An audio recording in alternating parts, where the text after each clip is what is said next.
Welcome to the Inner Tube Water Polo Captains Meeting.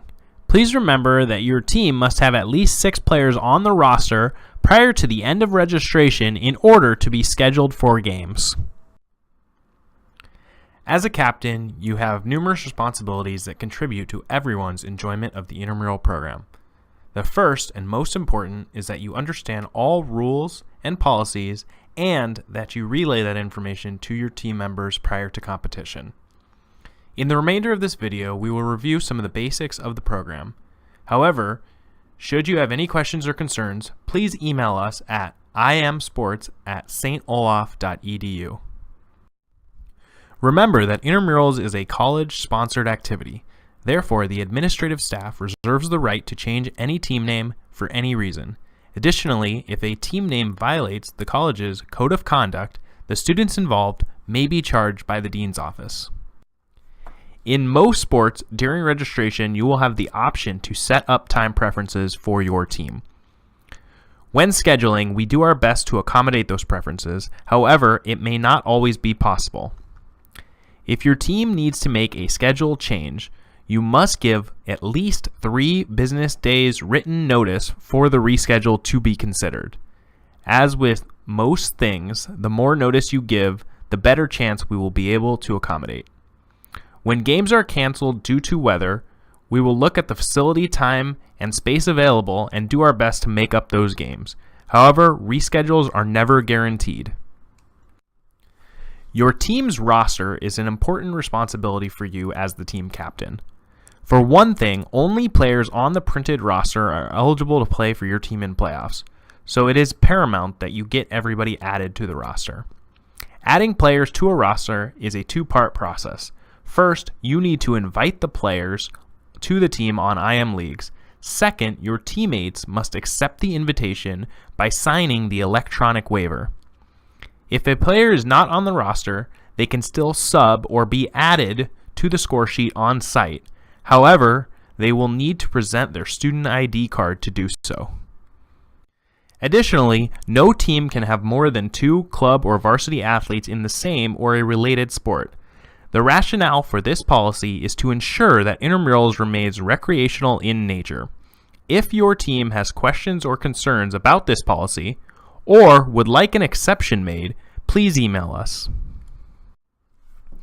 On game day, your team will have 5 minutes past the start time to get the minimum number of players checked into play. Once the 5 minutes have passed, the game will be called a forfeit and a loss for that team. For check-in, please remember that each player is required to initial next to their name. When a player initials, they are signing an agreement to some extent, so players should not be initialing for their teammates. As a captain, you may delegate your on-site duties to a teammate. These duties include the pre-game meeting with the officials, other communication with the intramural staff, and verifying the score at the end of each game. When checking into play, all players must present some form of ID.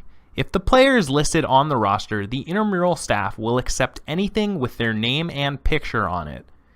This could be their St. Olaf ID card, a driver's license, or even a social media profile. However, if the player is not listed on the roster, that player must present their St. Olaf ID. There will be no exceptions to this policy to ensure that all participants are affiliated with the college.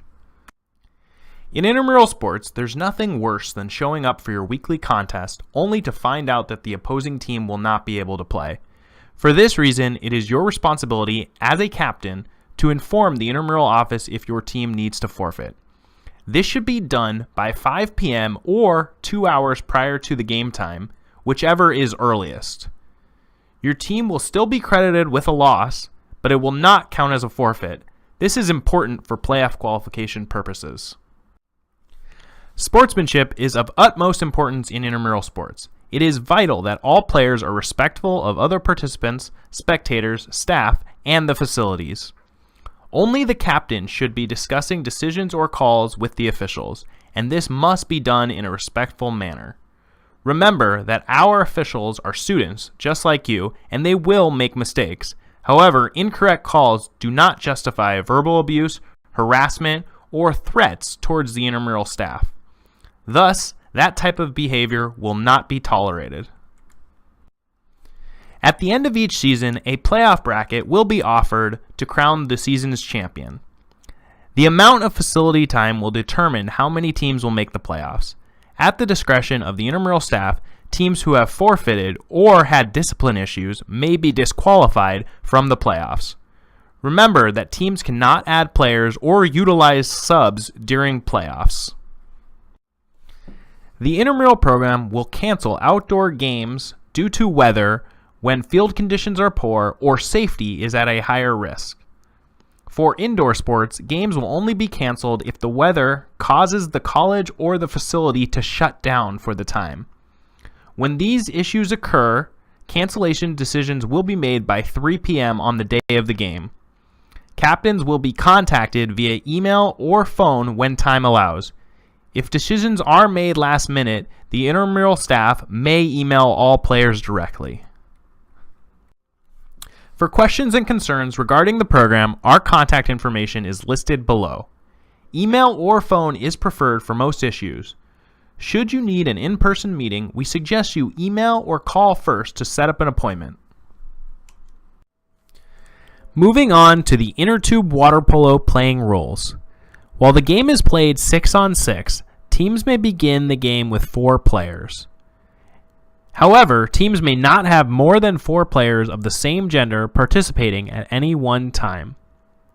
While playing, players must sit horizontally in their tubes facing upwards.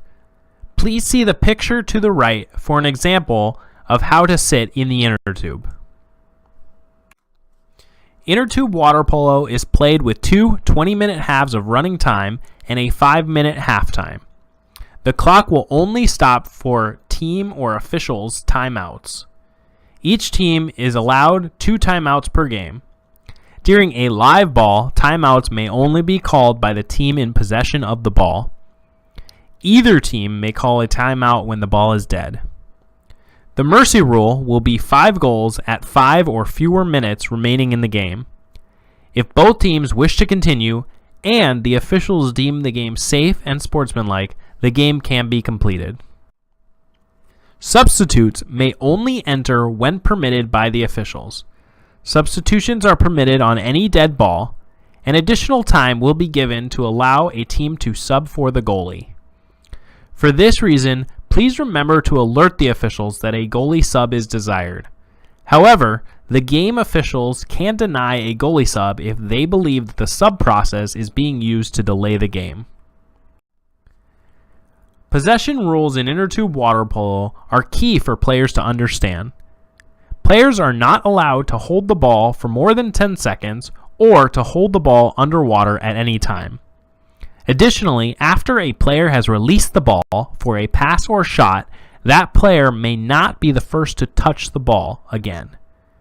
Defenders are not permitted from taking the ball if it is firmly in possession of the opponent's hands or arms. However, if the ball is sitting or resting on the lap of an offensive player, the ball may be stolen. If a player falls out of their tube, they must not participate until they are back in the tube. If they have the ball, they must let go of it immediately. They cannot pass or shoot once they have fallen out of their tube. Similar to other players, goalies may not leave their tube to participate. This includes trying to save or retrieve the ball. Goalies are not permitted to throw the ball past the midline of the pool. Since there is no marked line, the officials will make a judgment call when this may or may not occur.